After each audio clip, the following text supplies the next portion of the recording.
ইবাদতের জগতে মানুষের জীবনে সবচেয়ে গুরুত্বপূর্ণ ইবাদত হলো হালাল রুজি। মানুষের জীবনে তৃতীয় জরুরি কাজ হলো কোরআন তেলাওয়াত। এই কথা নিয়ে কথা এসেছে, কোরআন তেলাওয়াত। এই বিশাল কোরআন মাজিদে কি আছে না পড়লাম না বুঝলাম। তো আছে জাহান্নাম জান্নাতের আলোচনা, সেইটা একটু বলবো।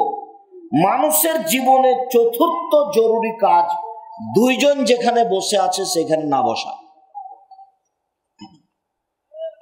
মানে আড্ডা না পিটা। দোকানে বসে, টিভির সামনে বসে ল্যাংটা মেয়ে দেখে অন্তর কলিজা ঠান্ডা করে, চক্ষু ঠান্ডা করে আর একজনের বদনাম না করা। টিভির সামনে বসে উলঙ্গ নগ্ন মেয়েকে দেখে কলিজা ঠান্ডা করে চক্ষু জুড়িয়ে আর একজনের বদনাম করে তা জাহান্নাম কিনে নেওয়া ভালো নয়। না বসলেও চলে।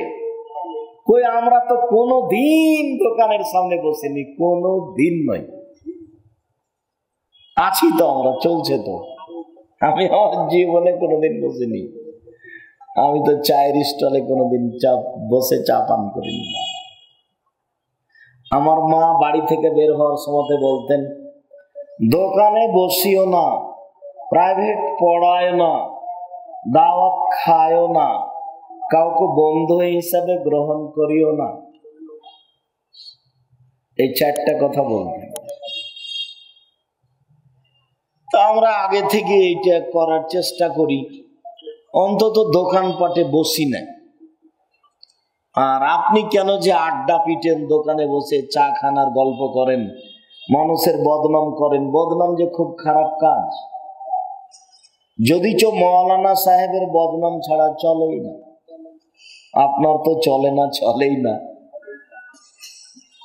মৌলানা সাহেবকে দিয়ে জাহান্নাম উদ্বোধন হবে, তা কি জানেন? এদেশে একটা বই পাওয়া যায়, বক্তা শ্রোতার পরিচয়, নাম শুনেছেন কোনদিন? সেই বইয়ে লেখা আছে যে মৌলানা সাহেবকে দিয়ে জাহান্নাম উদ্বোধন হবে।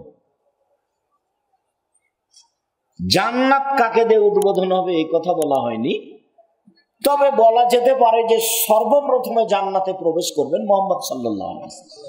এই হিসাবে তাকে দিয়ে উদ্বোধন করা হবে, এটাই ধরে নিতে হবে। সম্মানিত দিনী ভাই বোন, মানুষের জীবনে গুরুত্বপূর্ণ কাজ চারটে। তার 4 নাম্বার হচ্ছে দোকানপাটে বসে গল্প না করা।